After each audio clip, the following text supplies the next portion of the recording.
साहेब बंदगी सतनाम। ये अनुराग सागर है, सदगुरु कबीर साहब की सरल टीका। और ये है अमित पॉकेट बुक्स जालंधर। इसमें ये पेज नंबर 46 इसमें है कि बिन अगर कुछ सरलार्थ में कुछ गलती हो तो क्षमा प्रार्थी हूँ।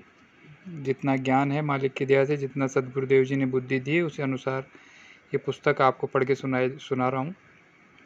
बिन रसना के जाप समाई तासो काल रहे मुरझाई। बिन रसना के जाप यानी कि बिना जिह्वा के जो जाप होता है उसके बारे में इशारा किया है कबीर साहब ने। और ये जो बिन रसना का जाप है ये कोई दे नहीं सकता है, जीभ से मुंह से कोई दे नहीं सकता है, ऐसा साहिब ने बताया है।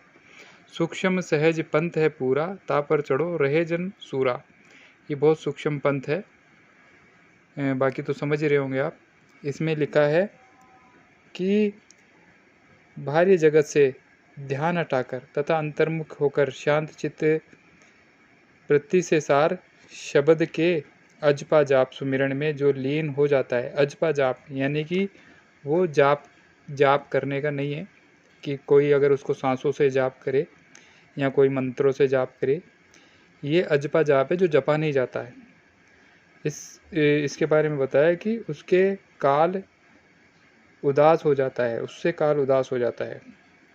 अजपा जाप सुमिरन अत्यंत सूक्ष्म एवं संपूर्ण सहज मार्ग है। उस सहज मार्ग पर सूरवीर संत साधक चढ़ा रहे। आगे है नहीं वह शब्द न सुमिरन जापा, कि वो शब्द भी नहीं है और न सुमिरन का जाप है। पूर्ण वस्तु काल दिख दापा, हंस भार तुम्हरे सिर दीना, तुमको कहो शब्द की को चीना। इसमें सदगुरु कबीर साहब कहते हैं कि सार शब्द मुंह से बोलकर सुमिरन जाप का नहीं है। ये बहुत अहम विषय है जानने के लिए कि सार शब्द मुंह से बोलकर सुमिरन जाप का नहीं है।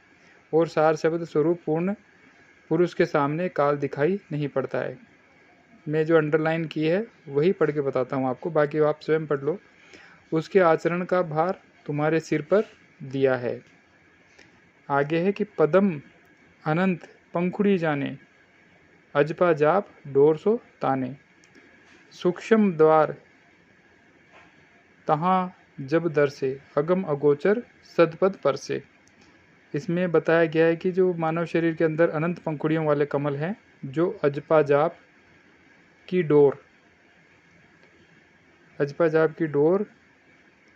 को पकड़ने से जाने जाते हैं।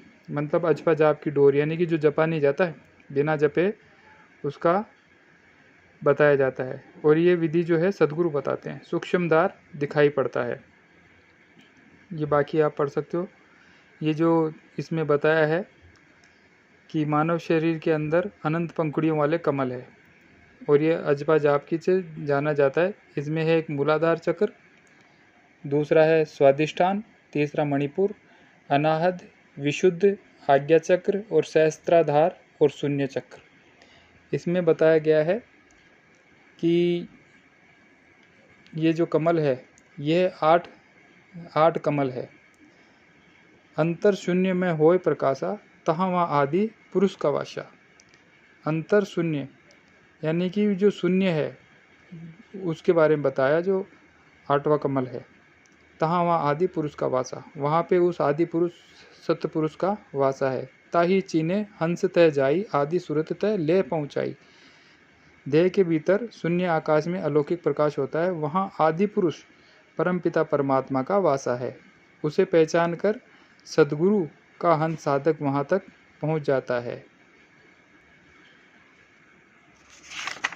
और ये आगे है कि अजपा हो सहज धुनी की गुरुगम लागिए, पवन थिर कर शब्द निरखे, कर्म मनपत त्यागिए।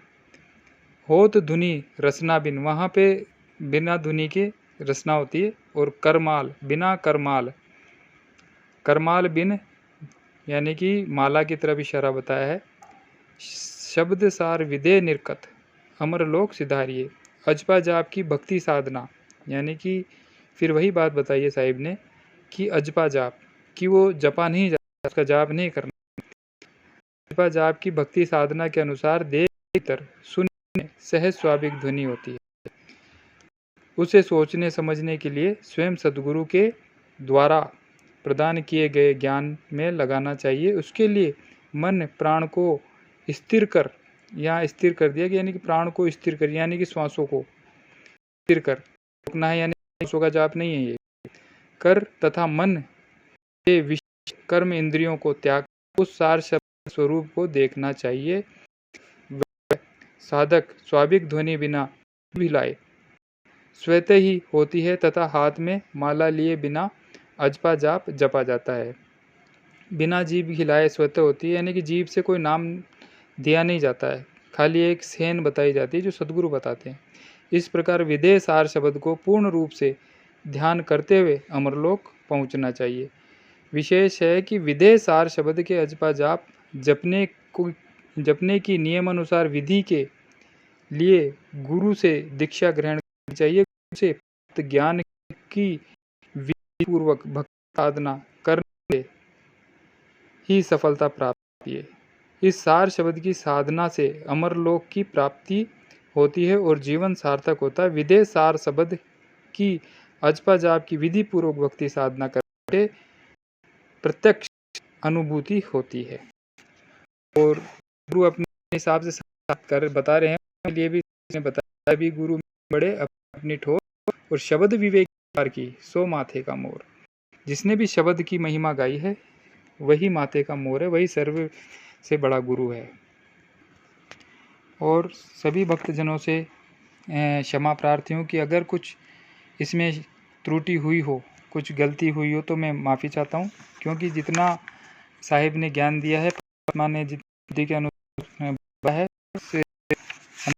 दास ने जो है वो पढ़ के सुनाया है। और कि अगर त्रुटि है कुछ तो क्षमा करें और भक्तों से प्रार्थना है कि उस गलती को मरे मेरी, और कुछ अगर गलती है तो मुझे है ताकि मैं भी समझ बंदगी सतनाम साहिब की है, सदगुरु बैराग साहिब, मदन साहिब की जय, साहिब बंदगी सभी गुरुओं को प्रणाम, सभी भक्तों को प्रणाम।